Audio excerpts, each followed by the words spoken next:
In the world of education, bold leaders can be found at all levels and in all roles. Yeah, at the end of the day, that's what it is. It's about the success of our students, right? If we're moving the needle for our kids and more of our students are becoming, proficient, joyful, readers, that's what's really going to keep us going. Are you ready to embark on an adventure through the world of words? Join us on the Reading Revolution and let's explore the exciting world of literacy together. Hi, Laura. Thanks for being on the Reading Revolution. It's a pleasure to have you here. Well, thank you so much. I'm really delighted to be here. Well, we're really excited to talk about your book and talk about the 95% group and who you are and what you do. So I think that's the best way to kick things off. What is the 95% group? Well, great. Thanks for asking. So 95% Group, we are an educational publishing company. We offer both professional learning and we offer classroom resources. In the area of literacy, I would say we primarily focus on the foundational skills. And our approach is really based on this body of research known as the science of reading. And the instruction, our methodology is really inherent to our resources, and it would be characterized as structured literacy. So explicit, systematic, sequential, cumulative instruction. We're called 95% Group. The founders of this company call the company 95% Group because we approach our work knowing that with evidence-aligned instruction, at least 95% of our students can learn to read. And I always tell people, that's kind of our North Star. It drives everything we do. We want to, we have a purpose statement that says we want to unlock the power of literacy for every child. And we really want to empower teachers with knowledge and resources and support to be able to develop students into strong readers. So, who benefits from the 95% group? Is it a localized thing or is this something that's open to anyone across the nation? Oh, sure. Yeah, we are a national organization. And so we sell our resources, we sell our classroom resources and our professional learning all across the country into thousands of schools and districts. And professional development seems to be such a cornerstone of education where even educators can't stop learning. They have to keep up with trends and they have to keep up with, the evolution of education. How often are people reaching out to say, hey, we need a little help in this area? And how fast do you respond to those requests? Yeah, thank you for that. Well, first of all, it's huge. It's a huge need that teachers and all educators have for professional learning. Many of us, myself included, are not availed to this, again, body of research known as the science of reading and the approach that is considered evidence aligned to that body of research. Many of us were not availed to that in our teacher preparation program. And unfortunately, even though I went through teacher prep many years ago, we're still finding this to be true around the country, that not a lot of our teachers coming out of teacher preparation have this knowledge. So professional learning, once teachers are in service, is critically important. And we know that it has to be ongoing, it has to be long-term, and professional learning is not just about knowledge. It's where it begins. Teacher knowledge will transform classroom practice, as Stanislaus Dehaene says, but what really makes the impact between knowledge and practice is ongoing coaching. And I think if you look at any field of endeavor, coaching is really critical for helping people improve their practice on whatever that might be. So providing teachers with a knowledge base, but then ongoing support and ongoing coaching is really critical for us to really improve our practice. And ultimately, a knowledgeable teacher with the right materials and the right level of support, that teacher is going to be the one that is going to really impact student literacy achievement. So before I continue on that vein of our discussion, how did you get involved with the 95% group? Tell us a little bit about your background. Okay, well, first of all, I came up as a teacher in the 80s, so, do the math. But I came up in an era of whole language, and I would consider kind of a constructivist approach, this idea that somehow students, if they're immersed in print, and if we model to them how readers, good readers look, that somehow they would kind of pick all this up. So that was really the approach under which I was brought up as a teacher. From teaching, I moved into administration and I moved to both building level and district level, but that really wasn't my calling. I think my calling was real in professional learning. And I look back now and I realized I really I taught many teachers, hundreds of teachers, maybe not thousands, on the principles of whole language and balanced literacy.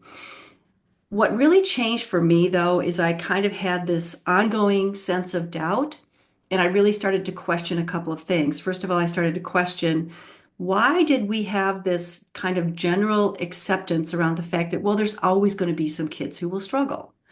You know, why did we believe that? I mean, if reading is a learned skill, why were some of our kids failing to read? Was that failure theirs or was that failure ours, right? If reading requires instruction and our kids aren't learning to read, is the fault the instruction? So I think that was one question that started to kind of change my own thinking. The second was, we implemented a process called guided reading, and I began to question, well, in this guided reading approach, why do I have some kids who are doing really well in, let's say, K1, but then they start to fall off the edge in second, and then they really bottom out in third? Could it be that we are teaching kids habits that work with pattern text or heavily pictured text? Because we were teaching kids to kind of memorize patterns and look at the pictures. But once they got into text that was more complex, had we instilled in them the habits that they need in order to sustain them as readers? That was kind of the second question that I started to ask myself. And the third was, I had people telling me that research really didn't have a place in education because, we're dealing with kids and each child is different and every child needs different things. But I look at other professions and I think, how can we use data? How can we use research in the profession? So those, I guess, niggling self-doubts really sent me on a quest. And that's where I discovered people like Marilyn Adams. Her book, Beginning to Read, Thinking and Learning About Print, was really a game changer for me. And I learned the work of Joe Torgeson and Linnea Airy and Louisa Moats. And that really changed the trajectory of my career and set me on a career focus of helping educators teach all children to read. And I actually have a mission statement on the wall in my office that says that I want to contribute in the best way I can to ensure that all children learn to read so that they can flourish as literate citizens of the 21st century. And I always go back to my own experience as a reader and how enriched my life has been to lead that literate life. And I really want that for our kids. So that really kind of led me, to organizational leadership. And I worked with the Department of Ed in Wisconsin on Reading First. And that's when it really affirmed for me that research, the National Reading Panel research, for example, has a place in our profession. Then I went to work at an organization called the Rowland Reading Foundation. This was a foundation started by a woman named Pleasant Rowland, who's the woman who founded American Girl. And after American Girl, she took her considerable fortune and she decided to return to her roots as a teacher and publish a program called Super Kids. I started their professional development department and, we kind of grew into a large national organization. And that's when I really, again, built on this idea that research matters, professional learning matters, curriculum materials matter. We have to not only build teacher knowledge, but give them the right materials. And that's when I really started to internalize the power of coaching, and how important it was for teachers to have ongoing coaching. Then I moved from there. I worked as a chief academic officer for 3 different companies under the Highlights Education Group. Also, I became certified in letters. And I started doing a lot of national speaking engagements. And that's actually where I met Susan Hall, who was the founder of 95% Group. So, when I look at all of these, threads that kind of came together, and then I started working at the Reading League. I mentioned that to you earlier. Mhm. And at the Reading League, I was hired to, help them kind of grow, and especially in the area of chapters, grow the chapter networks, which, by the way, I found out recently, I think they have over 35 chapters now throughout the country. I think they're headed toward over 40, which to me is just amazing. And the Reading League has just incredible resources for all of us involved in literacy education. And I had a podcast while I was at the Reading League, and that allowed me to have a platform with some of the key heroes that I had, but also, key leaders, kind of driving literacy transformation. So all of those threads together really helped me kind of get to where I am, from teacher to administrator to professional learning to organizational leadership, my passion for literacy, and my realization that we have to have professional learning and the right resources in teachers' hands. And we have to have coaching to support teachers. And we have to engage with leaders. All of those threads really brought me to 95% Group, where I'm their chief academic officer to support that professional learning, support that leadership, and also kind of help establish 95% Group's thought leadership in the space. So you mentioned these questions that you were having. Yeah. When you're looking at the way that you might have been, taught in your education to become an educator, that, the Piaget pedagogical approach or the Lev Vygotsky and scaffolding, how does that work? Those kinds of classical approaches to education work Mhm. with the science of reading, or does the science of reading kind of push that aside? Tell us a little bit about how they might work together. Yeah, so I think that's a really great question because I think that science of reading is a again a body of research that informs our understanding of how children learn to read, what happens if they don't learn to read, what we can do about it. As a matter of fact, I'm going to read this definition to you. This is actually from the Reading League. And this is my go-to definition for the science of reading. It's a vast interdisciplinary body of scientifically based research about reading and issues related to reading and writing. So I always like to tell people, science of reading is not something we do. It's a body of research that informs our practice. So the science of reading is specifically focused on that. It does not preclude other sciences like the science of learning, the science of teaching, implementation science.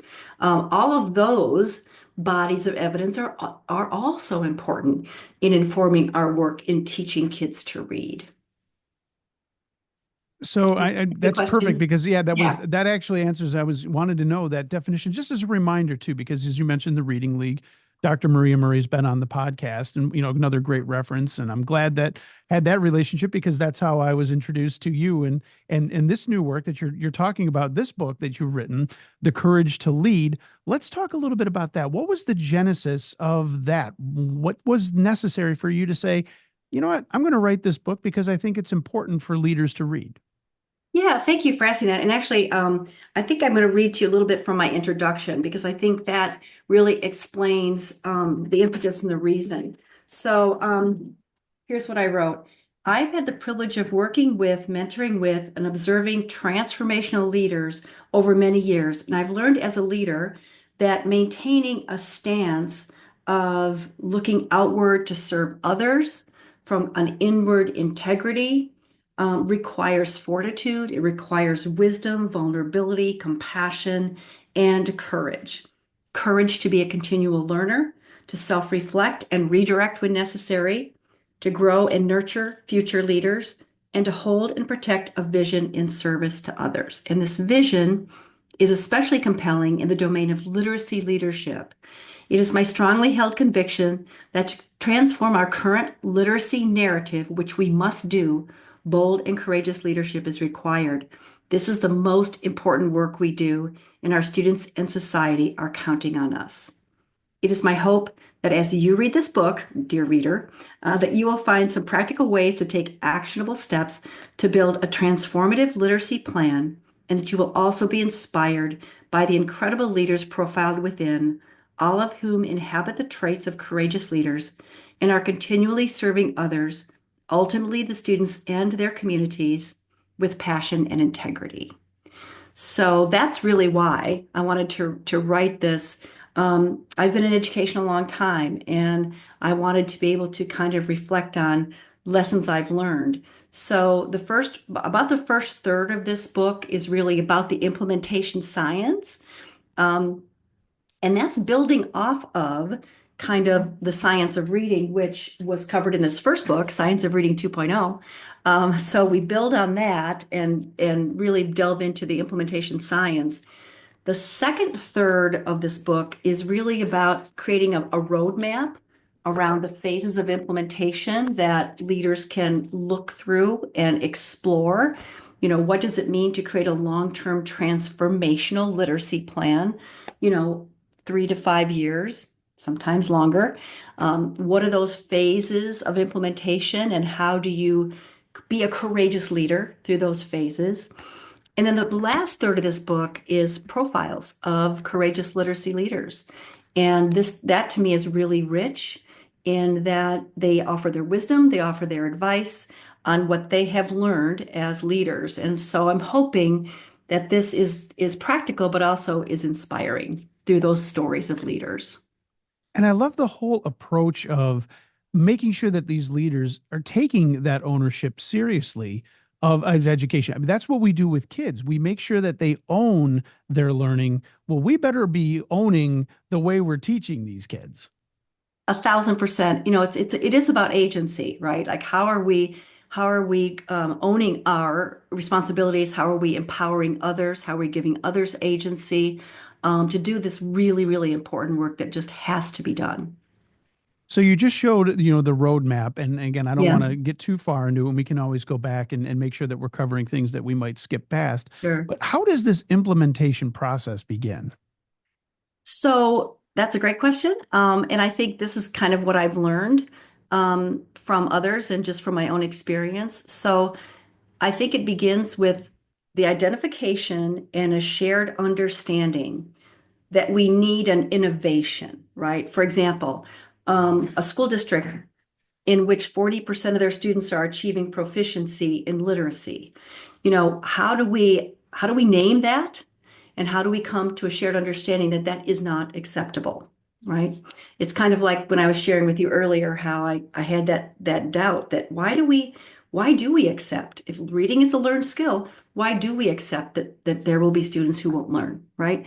So I think that identification, the naming, and the shared understanding of why we need transformational change, that's really, I think, where it begins. And then I think, courageous leaders look at the data and identify that something must change, and there has to be a literacy initiative to change that narrative. So I think that's really the first step. And I think that need for change has to be elevated, and there has to be a coalition built around that.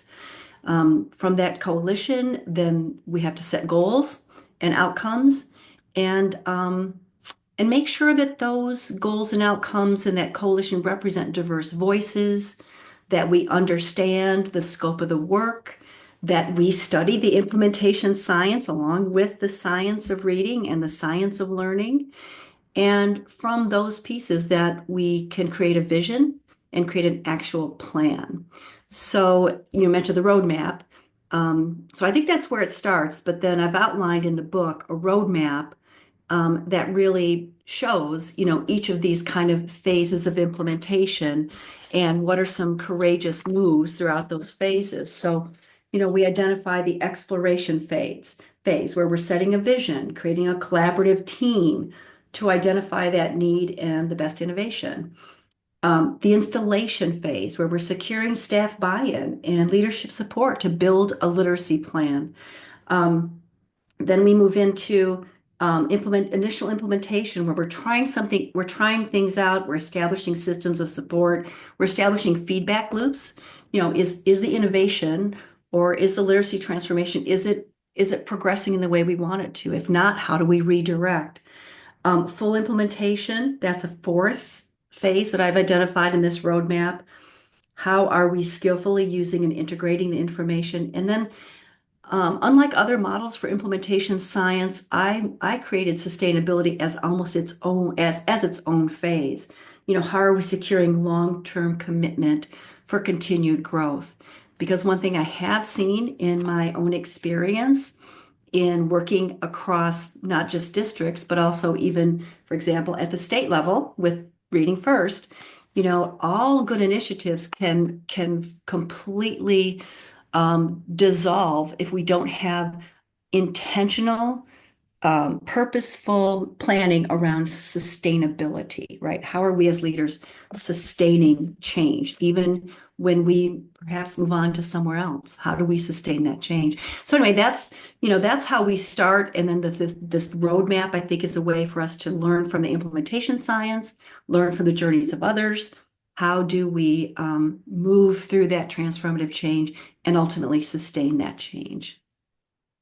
From your experience, when this implementation process begins with exploration, who are typically the folks in any given school district starting that exploration process? Is it the teachers, or is it the curriculum directors, other administrators, or is it a mixed bag? Yeah, I think first of all, I think it takes a really strong leader at building district level to really, I think, start the ball rolling. But it can also come from more of a grassroots, startup. For example, I write in the book to acknowledge literacy leaders. I write that in the world of education, bold leaders can be found at all levels and in all roles.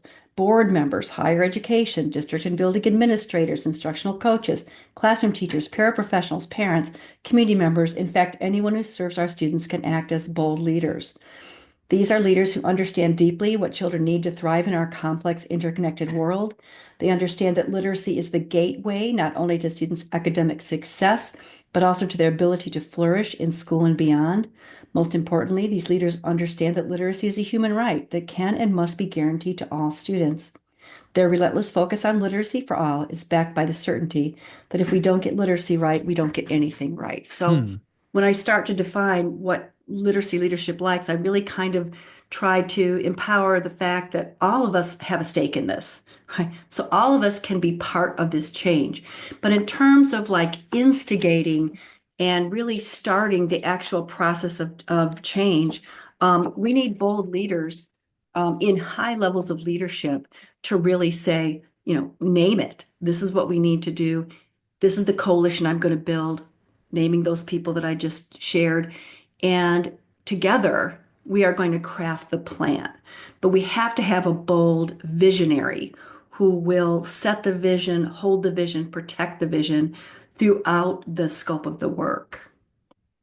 And when you talk about that sustainability, what kinds of things have you seen that schools who are implementing science of reading and those sorts of things, the successes that they have that keep it sustainable, what do those sort of situations look like?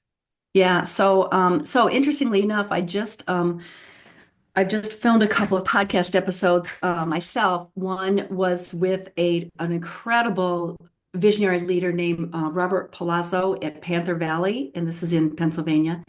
And then a pair of leaders, Rob Friel and Brian. Oh gosh, they're in the book. Rob Friel and hold on, give me one second. Um, Brian Cromer. Sorry, Brian. Yeah, Rob Freeland from Southwestern School District. I was able to interview them for a podcast, and really they're all profiled in this book here. It's really interesting. So I'll share with you some of the words of wisdom that they have shared in their experience, which I found to be true in other places that I've had the opportunity to work with Hmm. leaders. Number one, knowing that transformational change takes time. Hmm. This is not a 1 year initiative. That we have to have shared vision and we have to have shared goals. And that vision has to be, as I mentioned before, we have to protect that. Leadership has to protect that. Another thing they've all named is we have to have an honest and ongoing look at data. We have to have those conversations where we address any gaps in data that we have because if we believe like our North Star that with evidence aligned instruction, 95% or more of our students can learn to read, and our data shows us that here's where we are. This is the gap of opportunity that we have to bridge, right? Another factor I think that will allow us to have sustainable transformational change is transparency and relentless communication, both internal communication, but also external communication. Our communities have a stake in our students being educated and literate. And so making sure that we're communicating both internally and externally. I mentioned professional learning, obviously, professional learning and coaching for everybody. Everybody's a reading teacher. I have had the opportunity to do professional learning and speaking engagements to people who work with older students. And oftentimes they say, I have students in my class that aren't proficient readers. I don't know what to do. This was never part of my upbringing or part of my professional learning because I'm a content area expert.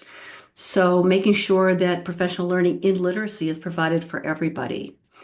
Another thing that I think that that everyone attests to, and this is what I've seen as well, is that every district or school that undertakes transformational change needs to have in place a collaborative problem-solving process where we're able to, look at data, make action steps, come back together, see if those things have worked, reflect, review, revise as necessary in a collaborative space.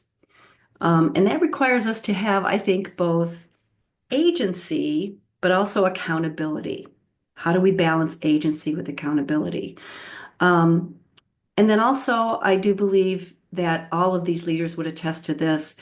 We have got to invest in hiring and training and delegation, to make sure that an initiative will continue to proliferate. So one of the people that I am really intrigued by is Simon Sinek. You might know him, and he says, a star wants to see himself rise to the top. A leader wants to see those around him rise to the top. So how are we empowering those around us to continue to be leaders in an initiative? And John Maxwell, I'm a big fan of his, this is his book, High Road Leadership. He says, a leader is not great because of his or her power, but because of his or her ability to empower others. So that's just a few of the things that come to mind when I think about, how do we create a successful process? And what a wonderful concept of that idea of collaboration and sharing the success stories. As a PR person, that's what I love to do. I want to share everyone's success story. And I would imagine that that would keep things sustainable and keep everybody in a positive moving forward. Let's not take the foot off the gas when they see their colleagues, or whether it's in their school district or a school district a few towns away, when they see these things happening, all of that should be shared. And I would think that that would just keep everyone focused on that goal and motivated to continue that development on their end. Yeah, at the end of the day, that's what it is. It's about the success of our students, right? If we're moving the needle for our kids and more of our students are becoming, proficient, joyful, readers, that's what's really going to keep us going, right? So when these teams are together, what are some of the things that you do see happening in the classroom, and something that a fellow teacher might learn from when this process is implemented? Yeah. We're now past exploration. We're in it. We're knee deep Hmm. in Hmm. moving forward. What kinds of things do you see that help make the program, with any program of literacy, positive and just keep rolling forward with positive results? That's a great question. I'm going to go back to, this collaboration and this idea of, the collaborative approach. Um, so first of all, I would say there has to be a well-defined process for collaboration. Otherwise, there's no real collaboration, right? So Mm. the process includes things like making sure we have meeting protocols and meeting norms and clearly stated goals, just things that keep us focused as a collaborative team. Um, Also, how do we, how do we think about, for example, grade level teams and intervention teams coming together to look at data and to drive instructional decisions? So the members of that team need to know that there's a value of their collaborating together. that when we collaborate, we're pooling diverse experiences, we're bringing together diverse perspectives, we're fostering continuous learning, we're supporting we're creating a supportive environment. And we're trying to create an educational experience that is consistent for all of our students, right? So when we think about, data-driven teams and implementation teams and innovation teams, we have to kind of look at the data. Here's our goal, right? Here's where the data is. How are we determining what next steps we take with our students? How are we reviewing and revising those steps that we need to take? And if we do this collaboratively, we're seeing the kids as our kids, not my kids and your kids. We're not playing a blame game here. This group of kids is not doing well, this group of kids is. It's all about our kids collectively. Yeah. And what are Yeah. we as a collaborative group determining to do about all of our kids? And how do we make those goals that you mentioned, Yeah. for lack of a better term, juicy, where someone might say, oh my gosh, our proficiency level is here. How in heck are we going to get up there? And how do you make it to be not a massive, horrible mountain to climb, but more of a lofty aspiration that is attainable? Yeah. Well, first of all, I think we do have to ground everyone in the research around the idea that indeed, with again, I go back to that, that our North Star with evidence-aligned instruction, kids can be taught to read. Reading is a learned skill, and it's something that can be taught like other learned skills. And so I think making sure that we all hold that as a belief is really important. And that comes with knowledge. That comes with building knowledge. That goes back to my question I had as a young teacher. Why are we just accepting the fact that some kids won't read or that some kids will struggle to read? So how do we make sure that we all have that, kind of inner belief that with the right instruction at the right time, that our kids can learn to read. I had the privilege of listening to a wonderful, I think at the time I heard him, he was a principal, but he's now a superintendent in Bozeman, Montana. And he said that he kind of woke up in a cold sweat, not literally, but when he realized that in their school and in their district, they had all kinds of, mission statements on their walls. We believe we can succeed, all these things. He said, but I really started thinking about literacy. Do we really believe that all means all, right? When we say things like all students deserve a chance to learn to read, we all believe that, but do we really, we all say that, but do we really deeply believe it? And so I think a lot of it starts with just being informed to know that aspiration that we have for everyone is achievable. Um, so, can we expect that kids can learn to read? That I think it kind of starts with that. And then secondly, let's remember that, getting to meet our goal, it's not going to be a quick fix. It's not going to be a 1 year endeavor. It's going to be a multi-year endeavor. So we have to look at incremental steps of success, which is why when I go into schools where they have, shared data rooms, which again, they're looking at our kids, they're looking at how are our kids performing and how are our kids improving? And those students who aren't improving, what are we doing to provide them with additional layers of support or additional layers of instruction? And being just that tactical with each and every child so that we start to see those incremental steps of success. So we have to have kind of this goal up here. Know it takes time and know it's going to take incremental steps of success along the way. Does that answer your question? I think so. And Okay. while Yeah. you're answering that, I was thinking about, even a more fundamental kind of bedrock with the materials that kids are working with. How important is it to have those sorts of materials differentiated for differentiated learners? Mhm. So thank you for asking that because at 95% Group, we produce what I consider the very highest quality materials that teachers use for instruction and that kids use in instructional settings. So, first of all, I mentioned earlier that, our materials and our approach is really based on the research around the science of reading, but also an approach that we would characterize as structured literacy, explicit, systematic instruction. And when you look at how students learn to read, the majority of our students really well, the vast majority of us require instruction because reading is not natural. I go back to my own experience and the way I was brought up as a teacher, that somehow reading was like speaking. And if we just immerse kids in literature, that somehow they'll learn to read. Of course, we know that's not true. Reading is a human invention. It isn't very old. It isn't universal to all spoken languages. Not all spoken languages have a written component. So we don't have the neural pathways or neural mechanisms in our brain to just magically, voila, learn to read. And those systems, those neural systems are really built through instruction. And the vast majority of us require instruction.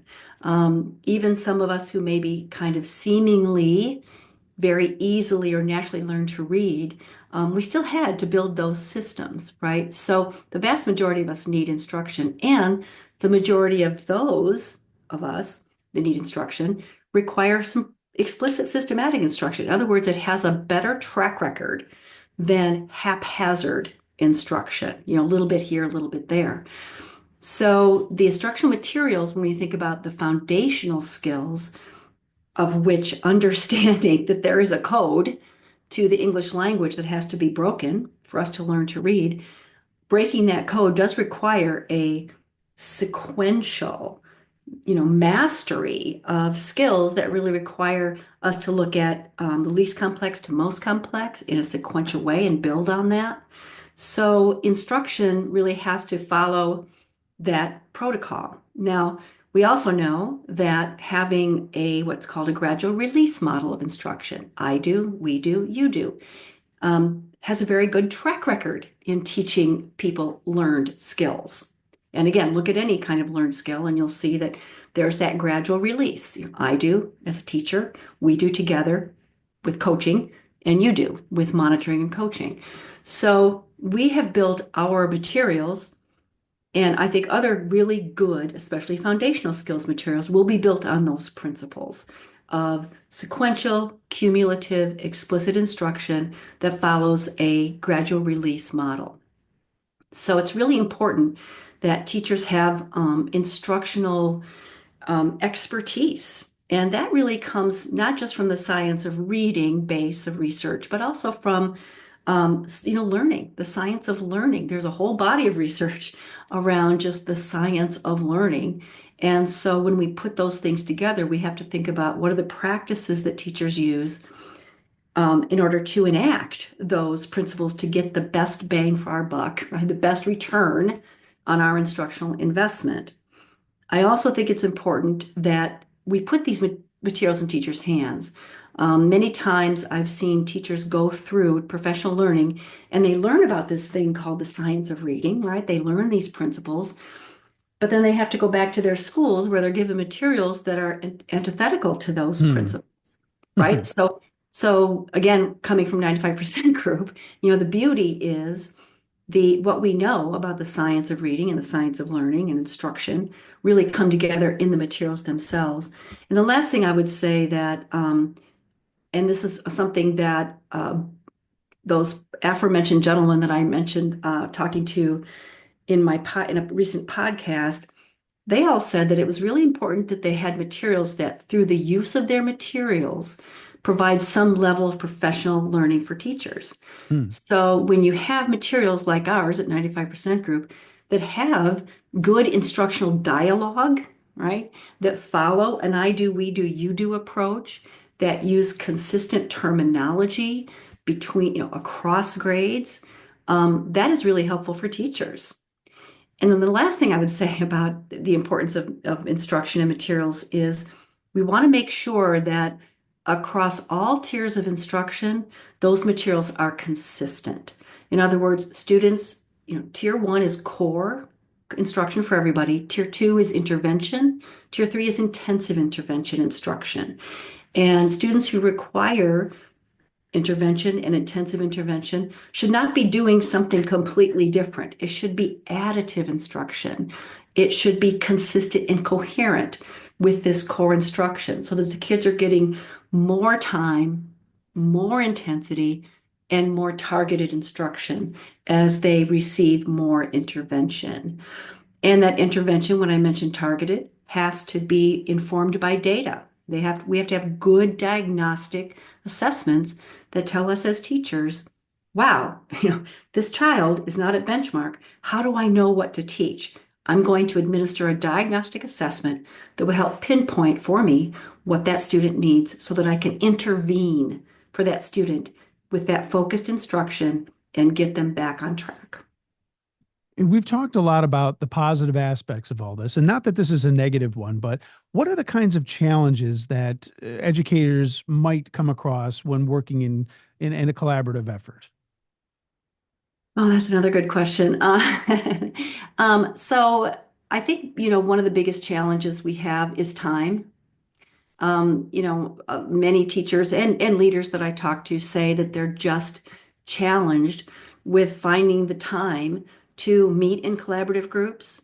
They're challenged with having enough staff so that they can work with small groups of students. One of the most successful models for, to speak about intervention, for example, is a walk to intervention model where we identify students, we target their needs, and then they go to, meet with teachers and other staff members in small groups to get just right instruction at the right time, making sure we have enough staff, to be able to do those kinds of practices. So, time, scheduling, staffing, I think those are things that I hear quite a bit in terms of challenges for a full implementation.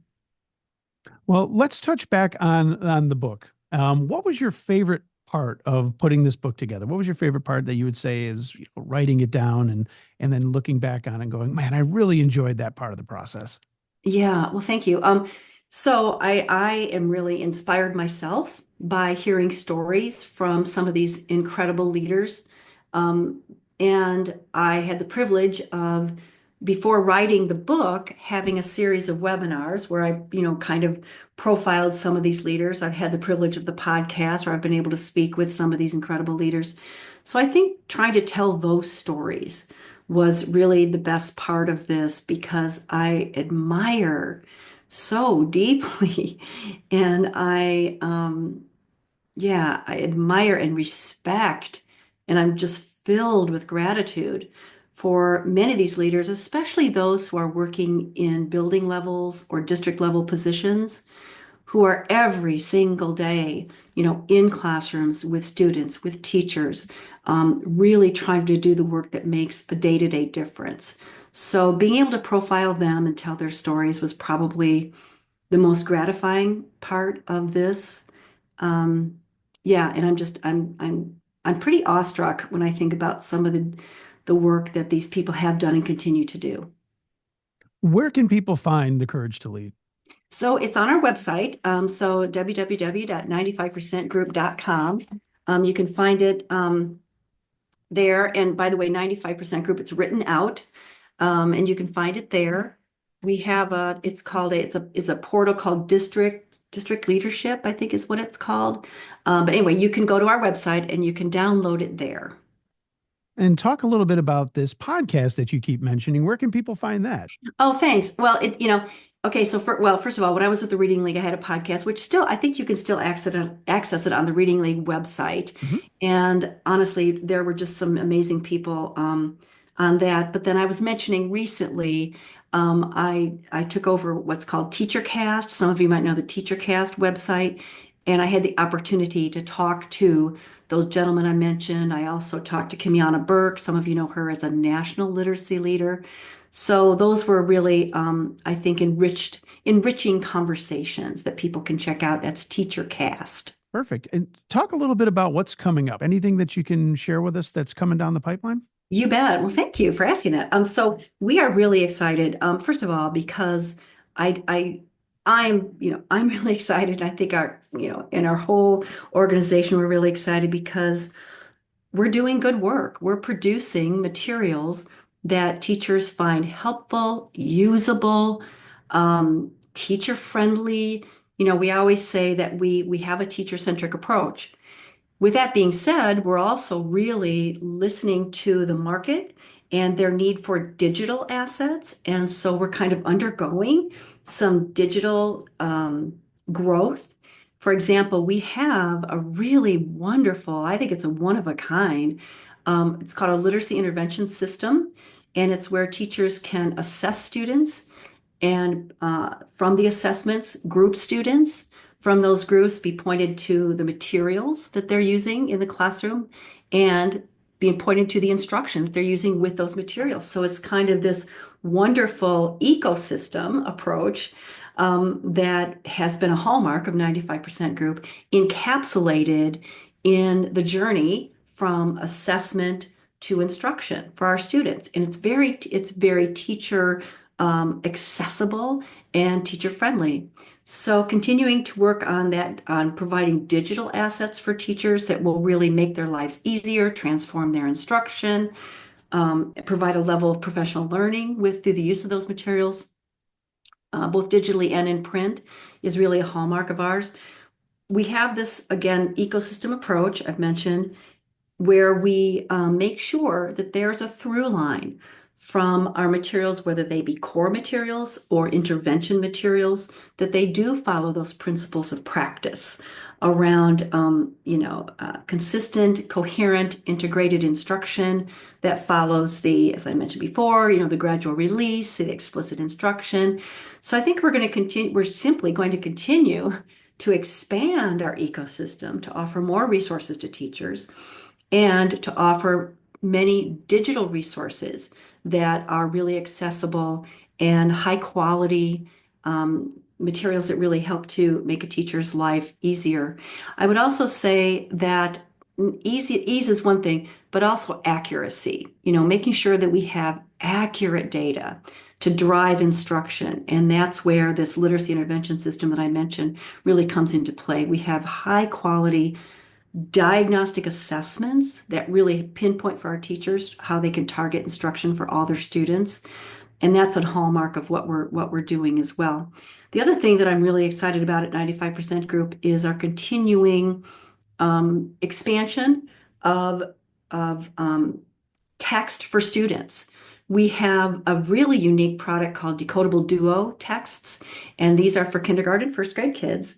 And the first part of the book is text only. So kids are really focused instructionally on keeping their eyes on text, developing that decoding habit.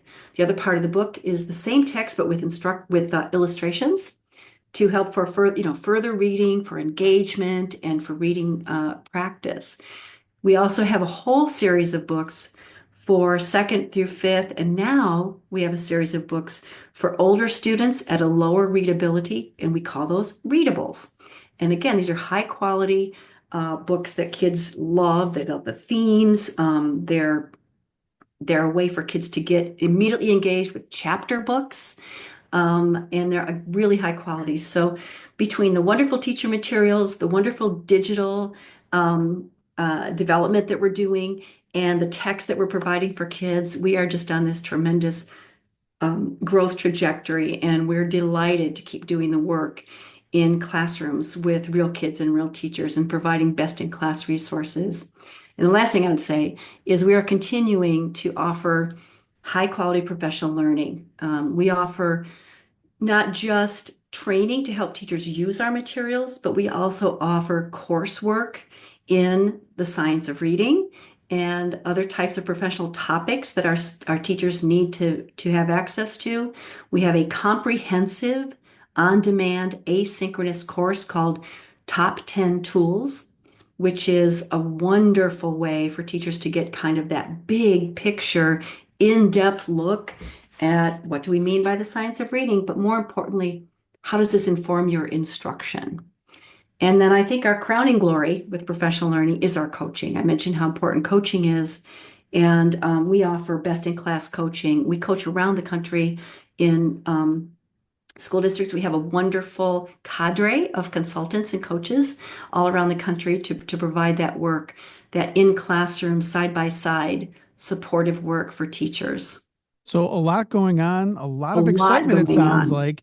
But what a wonderful way to have all of that stuff on your plate. And you've set your own goals for helping out with the science of reading and helping so many teachers across the country. Laura, it's been a pleasure to have you here. Thank you so much for being on the Reading Revolution. Well, thank you. I mean, really, it's truly been my pleasure. Honestly, I'm so, I am so proud to be part of the work, and I'm proud to be in this profession. I always tell teachers that I work with, thank you for being in this profession. It's a noble profession, and you're doing important work. And so, it's just a privilege to be here to talk about that. So, thank you. Well, I'm sure we'll stay in touch down the line. And again, thank you for your time and all the best to everyone at the 95% group. Thank you so much. We really appreciate that.